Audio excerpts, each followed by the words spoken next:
1 Reis 19. Acabe fez saber a Jezabel tudo quanto Elias havia feito e como matara todos os profetas à espada. Então Jezabel mandou um mensageiro a Elias e a dizer-lhe: façam-me os deuses como lhes aprouver, se amanhã a estas horas não fizer eu a tua vida como fizeste a cada um deles. Temendo, pois, Elias, levantou-se e, para salvar sua vida, se foi e chegou a Berseba, que pertence a Judá, e ali deixou o seu moço. Ele mesmo, porém, se foi ao deserto, caminho de um dia, e veio e se assentou debaixo de um zimbro, e pediu para si a morte, e disse: basta, toma agora, ó Senhor, a minha alma, pois não sou melhor do que meus pais. Deitou-se e dormiu debaixo do zimbro. Eis que um anjo o tocou e lhe disse: levanta-te e come. Olhou ele e viu junto à cabeceira um pão cozido sobre pedras em brasa e uma botija de água. Comeu, bebeu e tornou a dormir. Voltou segunda vez o anjo do Senhor e tocou e lhe disse: levanta-te e come, porque o caminho te será sobre modo longo. Levantou-se, pois, comeu e bebeu, e com a força daquela comida caminhou 40 dias e 40 noites até Horebe, o monte de Deus. Ali entrou numa caverna onde passou a noite, e eis que lhe veio a palavra do Senhor e lhe disse: que fazes aqui, Elias? Ele respondeu: tenho sido zeloso pelo Senhor Deus dos exércitos, porque os filhos de Israel deixaram a tua aliança, derribaram os teus altares e mataram os teus profetas à espada, e eu fiquei só, e procuram tirar minha vida. Disse-lhe Deus: sai e põe-te neste monte perante o Senhor. Eis que passava o Senhor, e um grande e forte vento fendia os montes e despedaçava as penhas diante do Senhor. Porém o Senhor não estava no vento. Depois do vento um terremoto, mas o Senhor não estava no terremoto. Depois do terremoto um fogo, mas o Senhor não estava no fogo. E depois do fogo um cicio tranquilo e suave. Ouvindo Elias, envolveu o rosto no seu manto e saindo, pôs-se à entrada da caverna, e eis que lhe veio uma voz e lhe disse: que fazes aqui, Elias? Ele respondeu: tenho sido em extremo zeloso pelo Senhor Deus dos exércitos, porque os filhos de Israel deixaram a tua aliança, derribaram os teus altares, mataram os teus profetas à espada, e eu fiquei só, e procuram tirar minha vida. Disse-lhe o Senhor: vai, volta ao teu caminho para o deserto de Damasco, e em chegando lá, unja Azael, rei sobre a Síria, a Jeú, filho de Ninsi, ungirás rei sobre Israel, e também Eliseu, filho de Safate de Abel-Meolá, ungirás profeta em teu lugar. Quem escapar à espada de Azael, Jeú o matará. Quem escapar à espada de Jeú, Eliseu o matará. Também conservei em Israel 7.000, todos os joelhos que não se dobraram a Baal e toda a boca que o não beijou. Amém, irmãos? Palavra de Deus. Nós vivemos tempos interessantes, né? Tudo hoje é rápido. Nós vivemos o tempo das coisas rápidas. Fast food, comida rápida. Fast drink, bebida rápida. O banco tem que ser rápido. Você vai lavar o seu carro, tem um lava rápido, ou lava jato, né? Esse nome dá um pouco de medo em alguns, né? Mas tem que ser rápido. A internet tem que ser o quê? Rápida. Tudo tem que ser rápido. Isso acaba influenciando, né, a nossa relação com Deus. A gente também quer as respostas imediatas de Deus. A gente quer que as coisas aconteçam na hora. Tem que ter muleta voando, né? Tem que ter milagre. É hoje, tem que ser hoje, não dá para esperar. Aí você vai falar com um pastor presbiteriano, você vai lá no gabinete do reverendo Alexandre, e você conta o seu problema para ele, ele vai dizer assim: vamos orar. Aí você fala: esse pastor é fraco, não é? Choque de pilha, né? Farol de Gordini, fraco. Porque eu queria uma resposta, os antigos sabem, né? Essa hora que a gente vê quem é velho. Os velhos, porque já tiveram Gordini. Esse pastor é fraco, porque vamos orar, eu quero a resposta imediata de Deus, né? Aí você vai no reverendo Duzi, não, o reverendo Duzi, né? Conta o seu problema, ele: olha, Deus tem um plano. Mas como é? Fraco. Deus tem um plano. Eu quero saber a resposta agora. Tem que ter a unção, né? Tem que ter chupar a cana. Tem que acontecer alguma coisa sobrenatural agora. Hoje o meu milagre vai chegar. Tem que ser hoje. Uma vez eu vi um pastor na televisão, cuidado com esses pastores de televisão, alguns, né? Eu estou aparecendo na televisão ali, mas, né? Cuidado. Cuidado. Quando eu falei, eu olhei e eu me vi na televisão. Cuidado. Mas o pastor da televisão, ele disse assim: venha para a nossa igreja, porque tem que ser na igreja dele. Venha para a nossa igreja, Deus vai abençoar você, nem que ele não queira. Eu falei, que é isso? Ué, pense, né, como diz lá no Nordeste, né, pense, Deus vai abençoar, venha. Outro dia eu estava assistindo televisão, um pastor de televisão, cuidado, e ele disse assim, olha, tocou o telefone e ele atendeu ao vivo, né? E ele disse, pois não, o que você está falando? Olha, eu estou ligando porque eu estou com um problema muito grande. Eu fui na igreja, o pastor disse que eu tinha que ter paciência. Aí ele falou assim, era uma igreja tradicional, né? Ele falou, era. O pastor disse para eu esperar, para eu ter paciência. Eu falei, não, aqui na igreja ele não tem paciência, não. Eu falei, olha que maravilha. Aqui não é lugar de conforto, nem de consolo, não vai passar a mão na sua cabeça, não. Vamos determinar a sua vitória. Eu fiquei pensando, e o Salmo 23? Nós cantamos hoje de manhã, e nós conhecemos o texto. A tua vara e o teu cajado me consolam. E o Espírito Santo, o Paráclitos, o Consolador, parece que não tem na Bíblia daquele irmão. Então, assim, nós vivemos um contexto em que as coisas têm que ser rápidas. Esse texto, ele está na contramão de tudo isso que eu falei, dessa rapidez toda do século 21. Esse texto é o texto da caminhada. Deus enfatiza o processo. Deus enfatiza a caminhada. Deus abençoa. Eu creio nos milagres.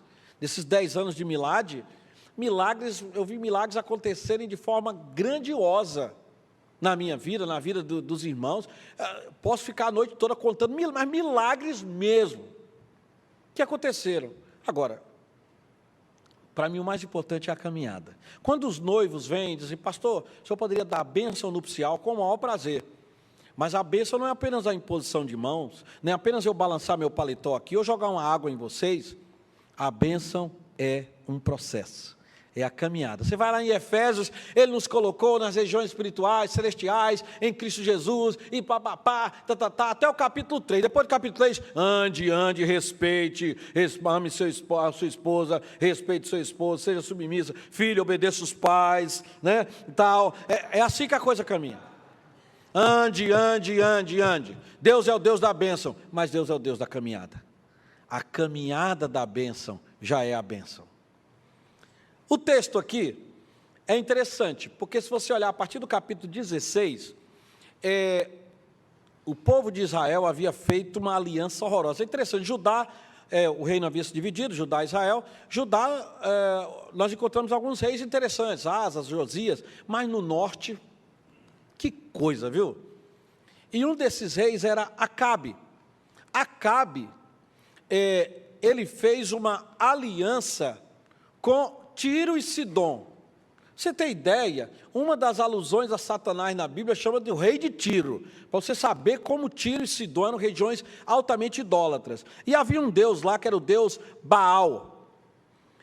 É interessante que os moradores tinham vários deuses. O principal era Baal. Ele era o deus do vento e do clima. Ele enviava orvalho, chuva e neve e dava fertilidade à terra. Os cananeus acreditavam que era por causa de Baal que a vegetação retornava após a estiagem, as fêmeas tinham inúmeras crias e as mulheres davam muitos filhos e filhas para seus maridos. Essa é uma descrição de Baal na história antiga.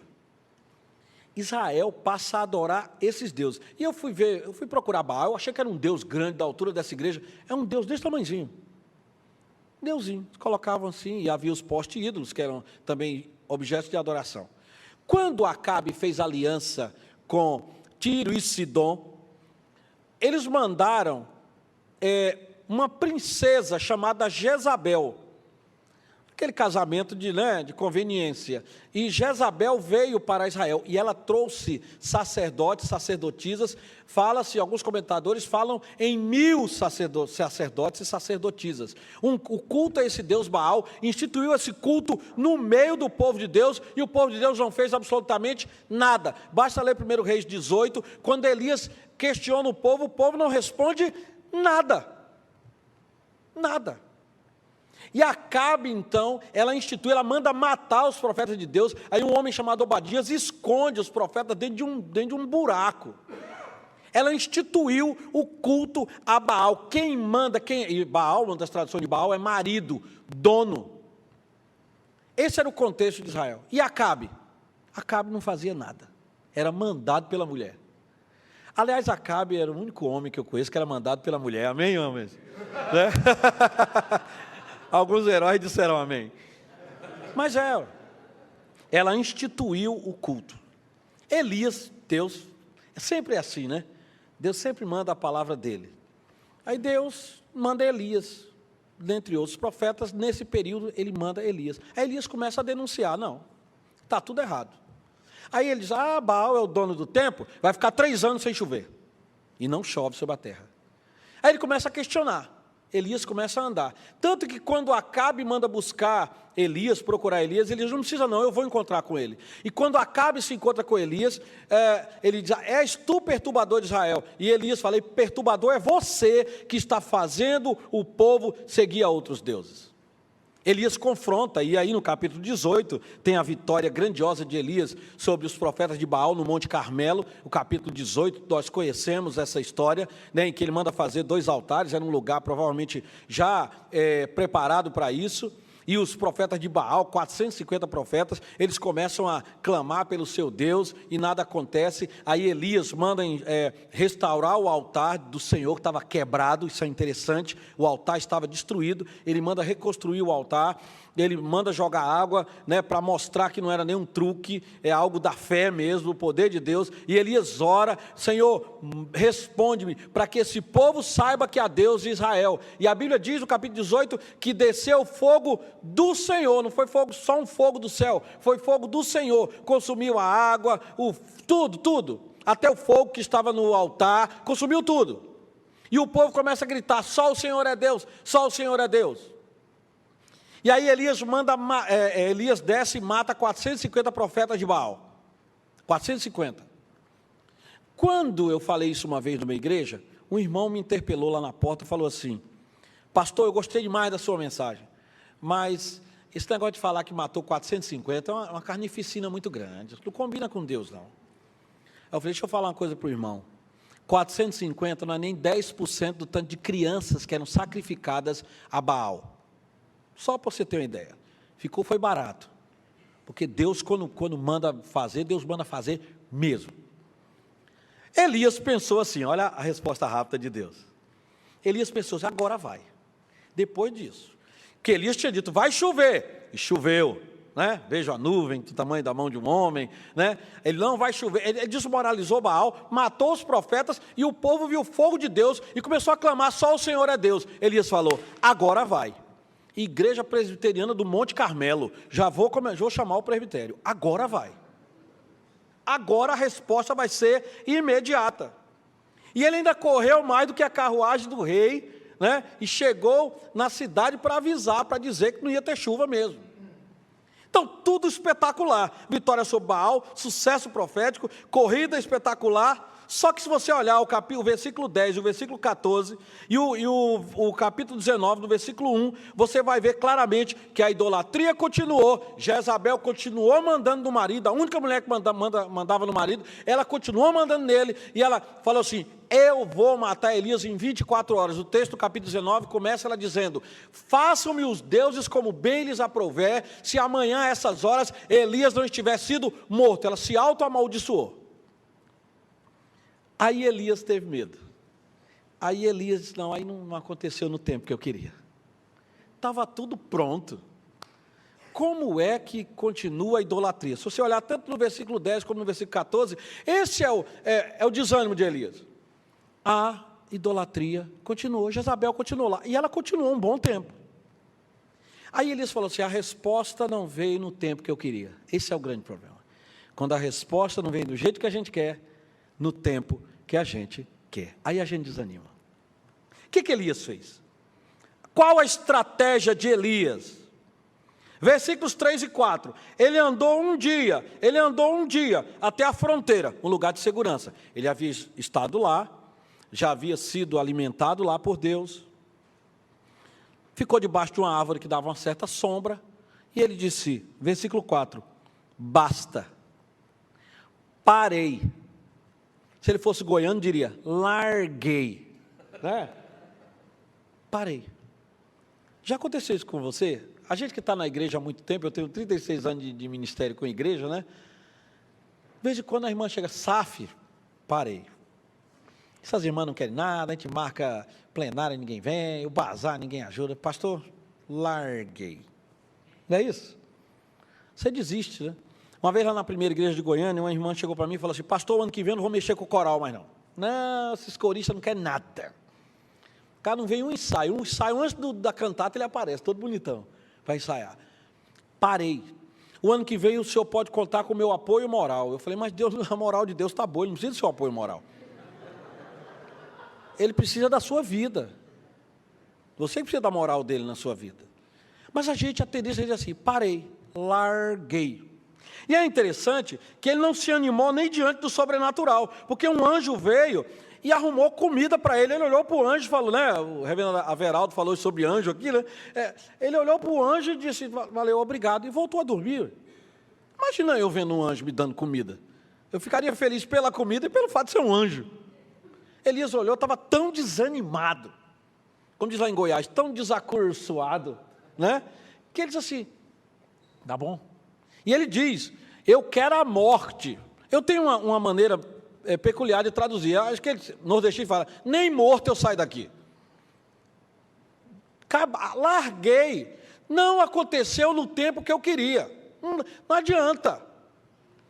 Eu não vou mais naquela igreja, eu não vou mais naquele coral, eu não vou mais tocar. Parei. Essa é a estratégia de Elias. Versículos 4 a 6. Mas Elias tinha um falso precedente. Há uma coisa errada aí, no argumento de Elias. Ele diz duas vezes no versículo 10 e 14. Eu estou só. Pode olhar aí, versículo 10 e versículo 14. Só eu fiquei. Esse é o precedente perigoso. Quando você acha que a questão é só você, tudo gira em torno de você. Eu fiquei só, não tem ninguém ora, né? Ninguém tem compromisso, ninguém chega na hora, aí você começa a se isolar, só eu estou sozinho, só eu sou zeloso, esse era o precedente. Então essa foi a estratégia de Elias, mas graças a Deus, que Deus volta. Deus está sempre dizendo assim, né? O moço rico ele faz, vai e volta. Deus está sempre dando uma chance. Isso é a graça de Deus. Não da gente pecar, mas da gente fazer diferente, da gente fazer melhor. Vai e não faz mais isso. Ele disse para a mulher. O anjo volta e fala, Elias, levanta, come. Você vai ter uma caminhada longa. Então, olha, a estratégia de Elias, nós vimos qual foi. Beceba, ali, tal, aposentadoria, larguei.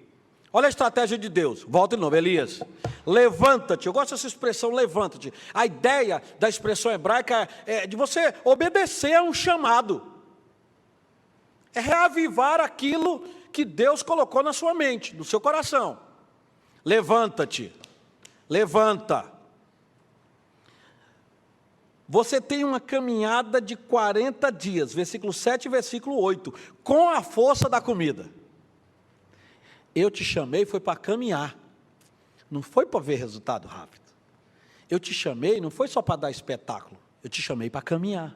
A bênção é a caminhada. Deus enfatiza o processo. E aí ele diz, caminha, 40 dias e 40 noites. Olha a diferença de estratégia. De Elias ele andou um dia, não é isso, irmãos? Quantos dias Deus mandou Elias caminhar? 40 dias e 40 noites, e é caminhar mesmo, e é passando por deserto. Eu fui olhar no mapa, é uma caminhada razoável. Ele estava aqui no sul, Deus mandou, ele estava um pouquinho depois da fronteira, né, lugar de segurança, Deus mandou ele, ele estava aqui em Carmelo, desceu para cá, Deus mandou ele ir mais para longe ainda. Olha que caminhada, não é caminhada qualquer não. E é interessante que quando Elias chega lá, versículos 9 e 13, Deus faz duas vezes uma pergunta, a mesma pergunta para ele. Que fazes aqui, Elias? Alguns comentaristas entendem que Deus está repreendendo. Eu não entendo assim. Eu sou educador, e como educador eu entendo que na pergunta há um quê de ensino, não é?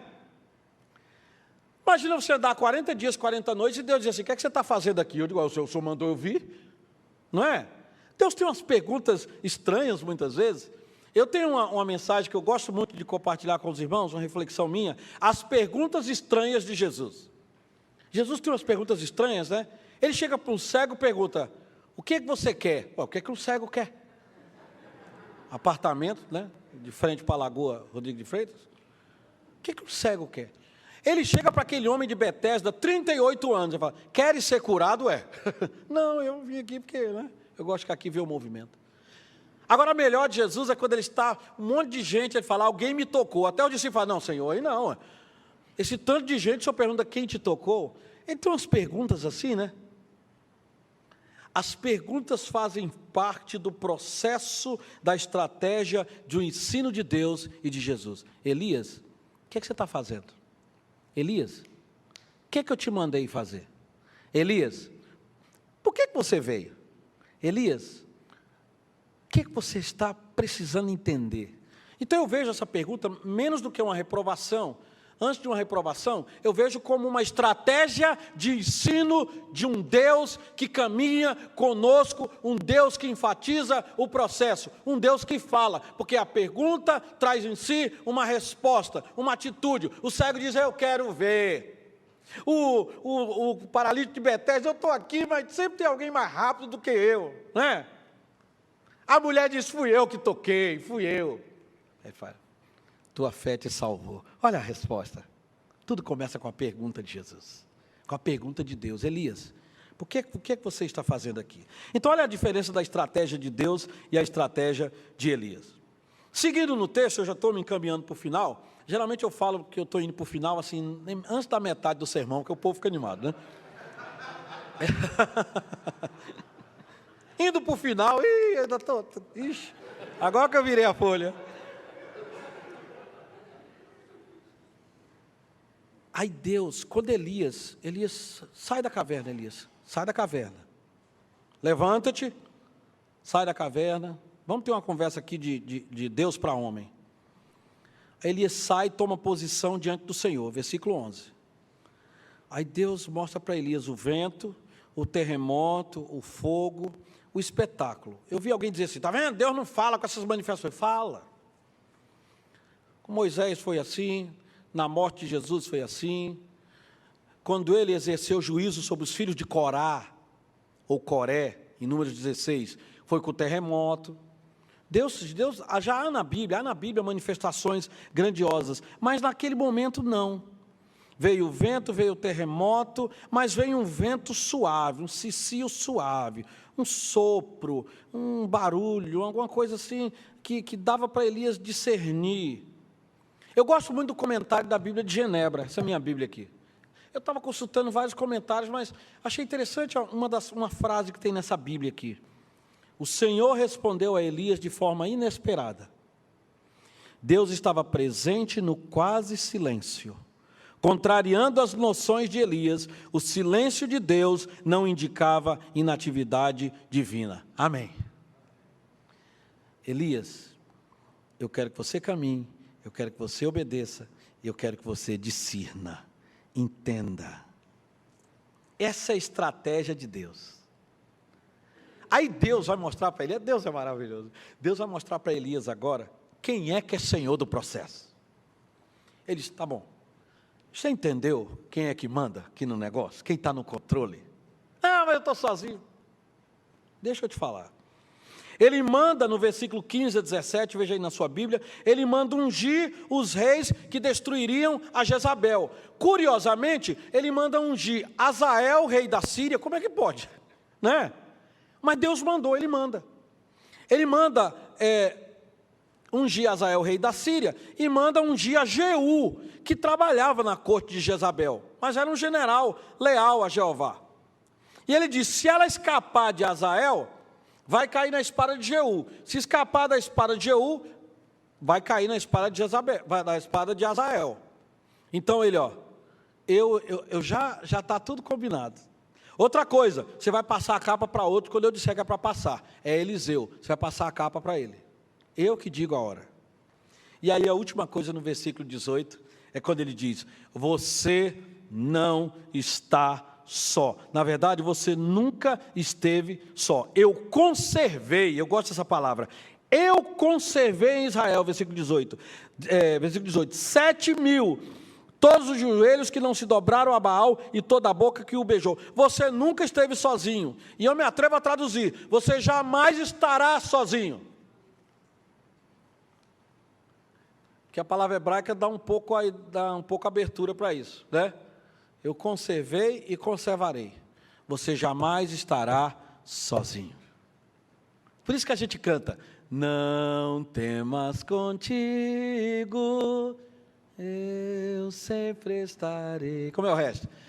A mais rica promessa do bendito Rei, qual astro que brilha lá na escuridão.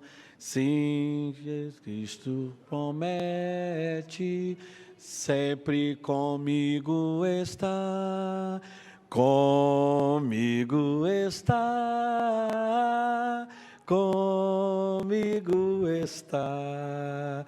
Sim, Jesus me promete, sempre comigo está. Amém, irmãos? Deus, Ele enfatiza o processo. Deus é Senhor do processo. Deus nos chama para a caminhada, Ele determina a caminhada, Ele é Senhor da caminhada, Ele vai estar conosco na caminhada. Amém, irmãos? Amém. Até o alvo. O prêmio é depois, não é agora não. Agora é só, algumas parcelas estão sendo pagas pelo Espírito Santo no nosso coração. Mas a quitação é uma questão de tempo. Essa é a estratégia de Deus. Deus mostra a Elias que é Senhor do processo. Você nunca esteve só. Concluindo, nós vivemos um tempo rápido. Nós queremos tudo rápido. Os pastores aqui fracos, vamos orar, vamos esperar pela vontade de Deus. Não, eu quero rápido. Quero resposta logo. Algumas vezes Deus responde, outras vezes não. Essa é a nossa caminhada. Deus chamou a gente para caminhar com Ele. Deus é o Deus da bênção? Creio. Deus é o Deus do milagre? Creio. Vi. Creio em respostas de oração? Creio, todas elas. Creio que Deus responde. Agora, a bênção é a caminhada. A bênção é dizer: esperei com paciência pelo Senhor. E Ele se inclinou para mim e me ouviu quando clamei por socorro. Lá no hebraico é: eu esperei e esperei e esperei. Eu esperei esperando, esperei. Com paciência no Senhor. E Ele se inclinou para mim. É Ele, a alternativa é dEle, a iniciativa é dEle. Então nós fomos chamados, essa igreja foi chamada há 49 anos, indo para os 50, se Deus quiser, para ser uma igreja formada de pessoas, de pastores, de líderes, de diáconos, de presbíteros, que caminham com o Senhor. Amém, irmãos? Essa é a grande bênção dessa igreja, é a caminhada. Algumas coisas não vieram ainda, talvez demorem a vir, mas o importante é que nós prosseguimos caminhando e obedecendo ao Senhor. Ele é Senhor do processo. Deus está chamando você para caminhar com Ele. Talvez você já está aí no seu primeiro dia de caminhada, né? 39 dias, e Deus está dizendo: o que é que você está fazendo aqui? O que fazes aqui? Você está naquele diálogo com Deus. Essa é a caminhada. Falar com Deus, conhecer a Deus e ser conhecido por Ele. Outra coisa interessante, cuidado com as avaliações erradas. Eu não combinei nada com o reverendo Averaldo, mas o que ele falou hoje de manhã eu vou falar de novo. A última palavra é de Deus. Cuidado com a avaliação errada, tem mais jeito não. Esse meu filho, eu trabalho com educação, com escola, tem pai que fala: não adianta não, esse menino não tem mais jeito não. Eu falei: a última palavra é de Deus. Já cheira mal, é de 4 dias. A última palavra é de Deus. Cuidado com as avaliações. Esse meu casamento já era. Esse marido meu não tem mais jeito, nem jeito. A última palavra é de Deus. É Deus que faz. Eu fui pastor numa igreja presbiteriana, chamada Igreja Presbiteriana Maranata, lá em Goiânia, e havia uma irmã muito zelosa na igreja. Ela não largou não parou não, ela estava na caminhada, mas muito triste porque o marido dela odiava crente, mas odiava. Vocês terem ideia, Se ele fosse trazer a esposa dele aqui na Gávea, ele pararia lá na lagoa. No máximo ali no shopping do outro lado, para não ter que parar aqui na frente da igreja. Ele tinha um ódio figadal, né? Cardíaco, estomacal, de crente. E ela vinha andando, porque ele falou, não quer nem passar na frente daquela igreja. Um dia, estava chovendo, e ele parou na frente da igreja. Né? Houve uma misericórdia dele, né? Ele parou. Quando ele parou, eu fui ajudá-la com o guarda-chuva, porque os diáconos estavam ajudando outra pessoa, eu fui ajudá-la com o guarda-chuva. E aí ela aproveitou e disse, ó, pastor, esse aqui é o meu esposo. Ele olhou para mim como se estivesse olhando para Bin Laden, né? E eu falei, muito prazer. Como é que você está? Ela falou, ele foi sargento do exército. Eu falei, eu fui tenente, então o senhor... Aí ele, é mesmo? Eu fui tenente do exército e tal. Tá, agora tá. Ele, eu fui sargento. Eu digo, então, pode dar destino à tropa. Aí, ele passou a buscá-la na frente da igreja. O reverendo Edson, o reverendo Black, chamado de Black por questões óbvias, né? Reverendo Black, que nós conhecemos, ele parava na porta da igreja, o reverendo Black, como muito amoroso, o reverendo Edson Eduardo Caetano, mas acho que nem ele lembra mais do nome dele, né? Mundialmente conhecido como Black. O pastor Black ia lá e aí, meu irmão, tudo bom? Bom, sargento, né? Pois é, o pastor Valmir falou. E aí ele passou a descer e ficar esperando no carro, encostado. Aí eu ia lá, ele pode dar destino à tropa, grupamento a meu comando, ele pode não, tenente. Evangelismo militar, né? Continência. Sem um texto bíblico. Esse homem um dia entra na igreja. Ele ouve uma mensagem. Esse homem entrega a vida para Jesus. E eu tive o privilégio de fazer o batismo dele. Foram 2 batismos. Porque, na verdade, a água rolava pelo rosto dele, a água do batismo, e rolava pelo rosto da irmã as lágrimas da alegria. Sabe por quê? Ela orou por esse homem 28 anos. Eu não sei se eu oraria 28 dias.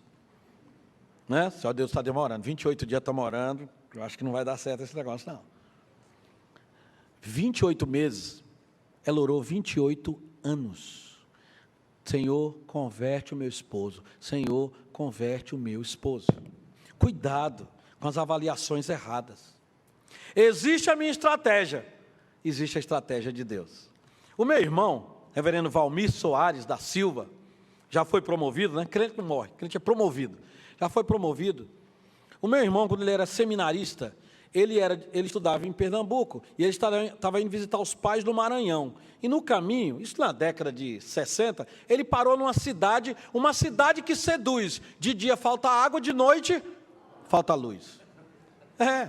Ele parou nessa cidade, ele olhou para a cidade e falou assim, Deus me livre de ser pastor numa cidade dessa. E foi embora. Primeiro ano de seminário. 2 anos, 3 anos, 4 anos, 5 anos formado, tal. Naquela época, os presbitérios cediam. Hoje não há mais. Havia sessão, o presbitério cedia um obreiro. O presbitério de Pernambuco estava muito cheio, vamos cedê-lo, ou o pastor Valmir, para o presbitério do Ceará. E ele, com a sua esposa, Noemi, né? Chegou, né? Tudo, vamos lá. Quando ele desceu na rodoviária, qual era a cidade? Aquela cidade. Senador Pompeu. Aquela cidade que seduz, né? Senador Pompeu. Foi lá onde nasceu o meu sobrinho, e ele foi pastor lá. Ele olhou para Deus e falou assim, eu entendi, Senhor. A última palavra é dele, a estratégia é dele. E uma última coisa, Deus fala até no silêncio. Aprenda a curtir, interpretar e crescer com o silêncio de Deus. Antes disso me deixar impaciente, não andeis ansioso por coisa alguma. Coloque diante do Pai a sua petição. De madrugada, eu coloco diante de Deus a minha oração e fico esperando. É tudo rápido. Eu descansarei no Senhor. Porque Deus é o Deus da caminhada. Deus enfatiza o processo. Que Deus abençoe grandemente essa igreja nesses 49 anos de caminhada, e continue assim, caminhando com o Senhor, ouvindo a voz do Senhor, aprendendo com o ensino do Senhor, seguindo a estratégia do Senhor, discernindo a estratégia do Senhor, porque Ele é o Senhor do processo. Até que Ele volte, assim será, e glória a Deus por isso. Amém, irmãos? Vamos orar.